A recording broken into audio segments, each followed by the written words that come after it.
Hello అండి, నమస్తే. Welcome to my channel follow my thoughts. మీరు కనుక నా ఛానల్ని కొత్తగా చూస్తున్నట్లయితే ప్లీజ్ ముందుగా సబ్స్క్రైబ్ చేసుకొని లైక్ చేసి షేర్ చేయండి. ఇప్పుడు నేను శివయ్య పాట పాడి వినిపించబోతున్నానండి. శివ శివ శివయని భజనలు చేయగా ఎందుకు రాడు ఆ శివుడు? శివ శివ శివయని భజనలు చేయగా ఎందుకు రాడు ఆ శివుడు? తాళం శబ్దం చెవిలో పడితే పరుగున వచ్చును ఈశ్వరుడు.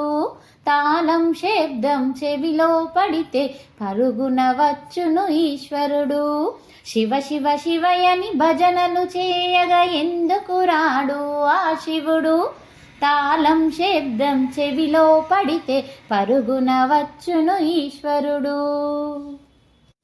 మార్కండేయ శివానగా ప్రాణము ఇచ్చెను ఈశ్వరుడు. మార్కండేయ శివానగా ప్రాణము ఇచ్చెను ఈశ్వరుడు. అంతటి భక్తి మనలో ఉంటే పరుగున వచ్చును ఈశ్వరుడు. అంతటి భక్తి మనలో ఉంటే పరుగున వచ్చును ఈశ్వరుడు. శివ శివ శివయని భజనలు చేయగా ఎందుకు రాడు ఆ శివుడు? తాళము శబ్దము చెవిలో పడితే పరుగున వచ్చును ఈశ్వరుడు. సురలు వేడి శివానగా గరలము దాచెను కంఠములో. సురలు వేడి శివానగా గరలము దాచెను కంఠములో. అంతటి భక్తి మనలో ఉంటే ఎందుకు రాడు ఈశ్వరుడు? అంతటి భక్తి మనలో ఉంటే ఎందుకు రాడు ఈశ్వరుడు? శివ శివ శివయని భజనలు చేయగా ఎందుకు రాడు ఆ శివుడు?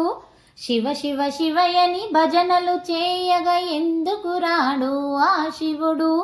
తాళము శబ్దము చెవిలో పడితే పరుగున వచ్చును ఈశ్వరుడు. తాళము శబ్దము చెవిలో పడితే పరుగున వచ్చెను ఈశ్వరుడు. తాళము శబ్దము చెవిలో పడితే పరుగున వచ్చును ఈశ్వరుడు. ఈ పాట మీకు నచ్చినట్లయితే please like, share and subscribe. Thank you.